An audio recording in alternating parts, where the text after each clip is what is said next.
বসে গেলাম সবাই মিলে টিফিনের পেট পুজো করতে। ছোট বনু, বড় বনু, মা, মাসি একটু পরে আসবে, আর বড় বনু লজ্জা পাচ্ছে। এই যে আমাদের ম্যাডাম, ম্যাডাম রান্না করছে, যে রাতের মেনু ম্যাডামই করছে, মানে বড় বনু করছে। এই যে বিমস ভাজছে, দেখতেই পাচ্ছ তোমরা। Guys guys guys guys, pakora ভাজা ডান, পকোড়া ভাজা ডান গাইস। এবার শুধুমাত্র পেটে ঢোকানোর পালা। এই চলছে চিলি চিকেন, চিলি চিকেন এই চলছে, এর উপরে সসটা দেওয়া হলো। এই বসে গেলাম সবাই মিলে রাতের পেট পুজো সারতে। নমস্কার, কেমন আছেন সবাই? এসটি ব্লগ চ্যানেলে আপনাদের সকলকে স্বাগত জানাই।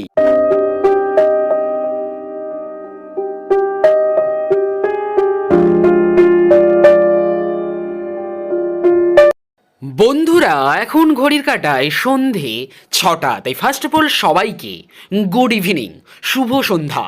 আর দেখতেই পাচ্ছ আমি রয়েছি, মা রয়েছে, আরও একজনকে দেখাবো, কিন্তু আমার মাকে ঠান্ডাতে পুরো গুটিসুটি মেরে বসে থাকতে দেখছো। এই যে একটু আগে বললাম আরও একজন আছে, আমাদের তৃষা ম্যাডাম রয়েছে, মানে আমার ছোট বোনও রয়েছে। আমরা কোথাও না কোথাও যাচ্ছি, অলরেডি তোমরা বুঝতে পেরে গেছো টাইটেল আর থাম্বনেল দেখে। আমরা যাচ্ছি তৃষা ম্যাডামের বাড়িতে, অর্থাৎ মাসি বাড়িতে। তো সেখানে গিয়ে কি মজা হয়, কি করছি না করছি সবটাই তোমরা দেখতে পাবে এক এক করে।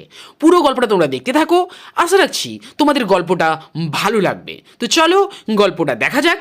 আর সেই সাথে সাথে যেহেতু এই রাস্তা থেকে যাচ্ছি, সেই জন্য দাড়িবেড়িয়াতে যে কালী মন্দির রয়েছে সেটা তোমাদেরকে একটু দেখিয়ে দিই, অর্থাৎ মায়ের দর্শন করিয়ে দিই তোমাদেরকে।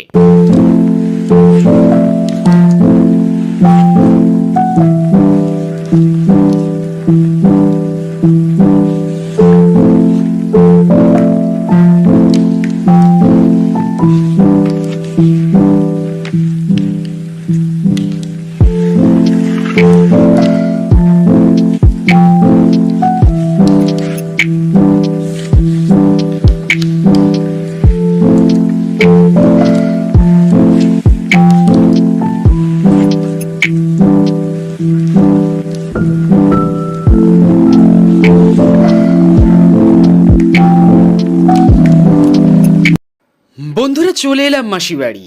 এই যে আমি, তৃষা, আর এই যে আমার মামিজি। আর দেখো মা হাই তুলছে, প্রচুর ঘুম পেয়েছে, প্রচুর ঘুম পেয়েছে। অনেকটা জার্নি করে টোটোতে করে এসছে, তো তাই ঘুম পেয়েছে। আর আমি ক্যামেরার সামনে নিয়ে যেতে মা হেসে উঠ। আর বন্ধুরা, আমি একটা নতুন ড্রেস আপ পরেছি। এই ড্রেস আপে আমাকে কেমন লাগছে অবশ্যই কমেন্ট সেকশনে কমেন্ট করে জানিও। আসার সাথে সাথে চলে এলো টিফিন। টিফিনের পেট পুজো সারতে হবে। আমি, মা, বড় বনু, ছোট বনু, কিছুক্ষণ পরে মাসি আসবে। আর টিফিনে রয়েছে গরম গরম চা, তার সাথে রয়েছে মুড়ি, মুড়ির সঙ্গে অনেক কিছু চাট মেশানো হয়েছে। কি বলবো, তোমরা দেখতেই তো পাচ্ছ। এগুলো দিয়ে চটচট করে, তার সাথে পাঁপড় ভাজাও রয়েছে গাইজ। তো এগুলো দিয়ে চটচট করে টিফিনে পেট পুজোটা সেরে নিচ্ছি। আর ওদিকে ওদিকে হচ্ছে বড় বনু লজ্জা পেয়েছে, ক্যামেরার সামনে মুখটার তুলছে না, লজ্জা পেয়েছে প্রচুর আর কি। এই যে তোমাদেরকে বলছিলাম মাসি আসবে, মাসি এসে গেছে। এখনও বড় বনু লজ্জাতে মুখটাকে ঘুরিয়ে রেখেছে। তো যাই হোক, মাসিমণি এসে গেছে। এবার সবাই মিলে আমরা টিফিন করছি, অলরেডি খাওয়া চলছে। এইভাবেই আমরা সবাই মিলে একসঙ্গে টিফিন করছিলাম, মজা করছিলাম। আর সত্যি কথা বন্ধুরা, যেখানে পরিবারের সকল মানুষেরা একসঙ্গে হয়, সে আনন্দ, সে মজা সত্যি আলাদা রকম হয়। টিফিনের পেট পুজো সেরে চলে এলাম রান্নাঘরেতে। আর এখানে মাসিমণি রান্নার জগাড়যন্ত্রী করছে, কিন্তু রান্নাবান্না বড় বনু করছিল। আর তোমাদেরকে আর একটা জিনিস দেখাই, যে জিনিসটা দেখাবো সেটা হচ্ছে যে আঁচের উনুন। এই উনুনে রান্না করা হচ্ছে, গ্যাসে রান্না হচ্ছে না, গ্যাসে রান্না করা হচ্ছে না। যেহেতু গুল রয়েছে, তো সেই গুলেতে আঁচের উনুনে রান্না চলছে। আর কাদের বাড়িতে এই আঁচের উনুনে রান্না হয় অবশ্যই কমেন্ট সেকশনে কমেন্ট করে জানিও। আর যেহেতু গুলটা প্রচুর পরিমাণে পাওয়া যাচ্ছে এখানে, তো সেই জন্য গ্যাস আর ব্যবহার করছে না, সেই জন্য আঁচের উনুনে রান্না চলছে। আর এখানে রান্নার রেসিপির জন্য অনেক কিছুই রাখা হয়েছে, এক এক করেই তোমাদেরকে দেখাবো কী কী রান্না হচ্ছে না হচ্ছে, সবটাই তোমরা দেখতে পাবে।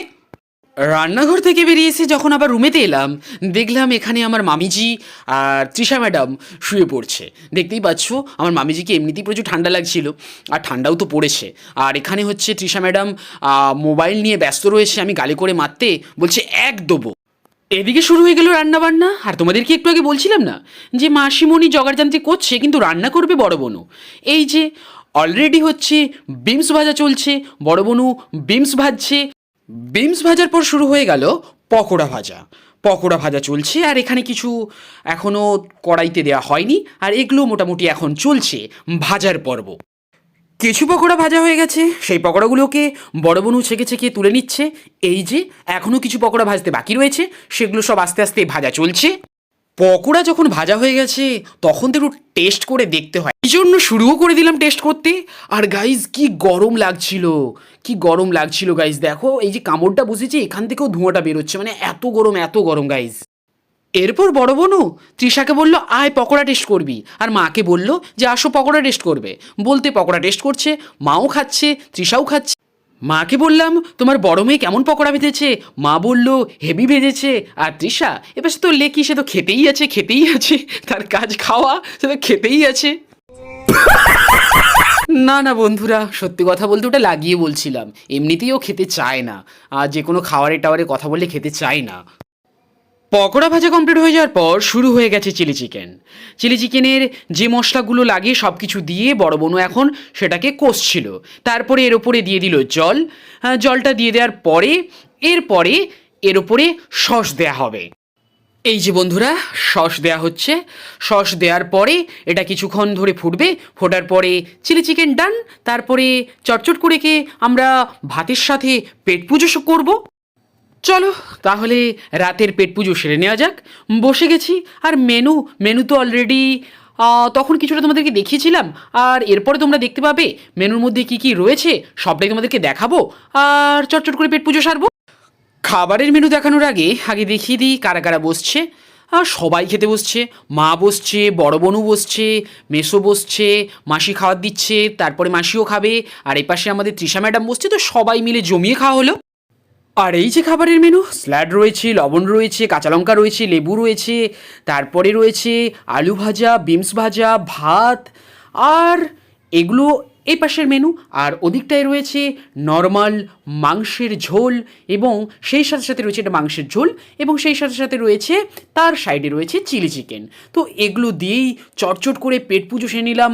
আর সত্যি গাইস খেতে সত্যি সত্যি হেভি লাগছিল। প্রথমে একটু ভাজাগুলো দিয়ে খাচ্ছিলাম ভাত, প্রথমে বিনস ভাজা, আলু ভাজা, এগুলো দিয়ে প্রথমে ভাতটা খাচ্ছিলাম, তার সঙ্গে স্যালাডও খাচ্ছিলাম। তারপরে পরের রেসিপিগুলো নিয়ে খাওয়া দাওয়াগুলো হচ্ছিল। এরপরে চিলি চিকেন আর নর্মাল মাংসের পালা ছিল, সেগুলো দিয়ে প্রথমে ভাতটাকে ভালো করে মাখালাম, মাখিয়ে তারপরে পেট পুজো করলাম। এই যে বন্ধুরা এইবার নর্মাল মাংসের ঝোল আর চিলি চিকেন দিয়ে ভাতটা নিলাম, আর সত্যি সত্যি অসাধারণ লাগছিল খেতে। আর বড় বোন সত্যি ভালো রান্না করেছিল। তো যাই হোক, আর আমি আগেও বলেছি বাড়ির খাওয়ার কোনোদিন রিভিউ হয় না, তো এখানে রিভিউ ব্যাপারটা নয়, এখানে জাস্ট তোমাদের সঙ্গে শেয়ার করছি কেমন খেতে লাগছিল। আর বড় বোন সত্যি ভালো রাঁধছিল। খাওয়া দাওয়ার পালা শেষ, এবার তো রেস্ট নেওয়ার পালা। তার আগে একটু মায়ের কাছে গেলাম, মায়ের একটু আদর খেলাম। এভাবেই সবাইয়ের সঙ্গে খুব বেশি মজা হলো, খুব বেশি আনন্দ হলো। যাই হোক, আর তোমাদের কাছে একটা জিনিস জানতে চাইবো, তোমরাও যখন সবাই মিলে এক জায়গায় হও, তোমরা কেমনভাবে মজা করো, তোমাদের কেমন লাগে সেটা অবশ্যই কমেন্ট সেকশনে কমেন্ট করে জানিও। এখানেই আজকের গল্প শেষ করব। পুরো গল্পটা তোমরা দেখলে, যদি তোমাদের গল্পটা ভালো লেগে থাকে অবশ্যই একটা লাইক করে জানাবে, আর কেমন লাগলো অবশ্যই কমেন্ট করে জানাবে। পুরো গল্পের মধ্যে কোন পোর্শনটা তোমাদের সবচেয়ে বেশি ভালো লেগেছে সেটা কমেন্ট করে জানাবে।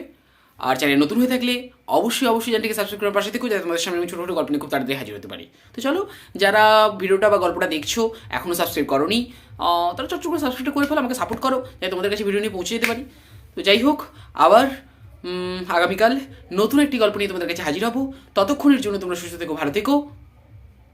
Good night, tata and good bye.